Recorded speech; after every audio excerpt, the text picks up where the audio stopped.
এরপরে কোনো কথা থাকে না। আমরা সকলেই ফয়সাল আহমেদ সরকারকে জয়যুক্ত করে আবার চতুর্থবারের মতো কাউন্সিলর আমরা দেখতে চাই।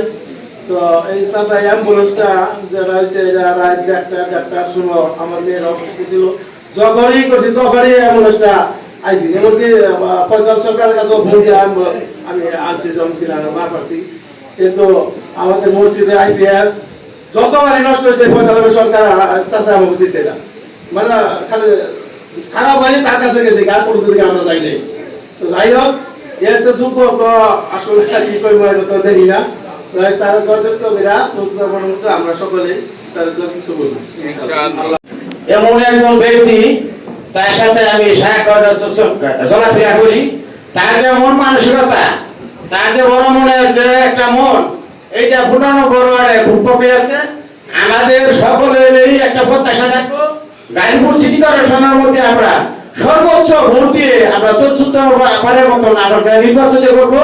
এই কথা বলে আমার কথা শেষ করছি। আল্লাহ হাফেজ। আমরা জয়যুক্ত করবো, আর আমরা আগ্রহ করছি মহানগরী।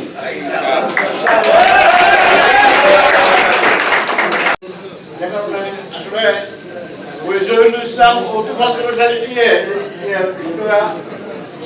দিয়ে দিছে, এরপর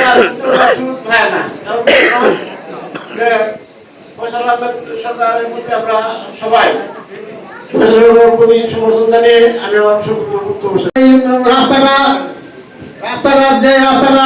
যে রাস্তাটা আছে অনেক দলজন্য অবস্থায় আছে। এই রাস্তাটার ব্যাপারে আমি ফয়সাল আহমেদ সরকারকে অনুরোধ করবো, এই রাস্তাটার ব্যাপারে কোনো উদ্যোগ আছে কিনা, এবং সবচেয়ে বেশি সমস্যা আমাদের পানির। এই রাস্তাটার পাশাপাশি কোনো ড্রেনেজ ব্যবস্থা আছে কিনা আল্লাহ ফয়সাল আহমেদ সরকার আমাদের এই ব্যাপারে অবগত করবেন। এই কথা ব্যক্ত করে আমি আমার কথা শেষ করলাম।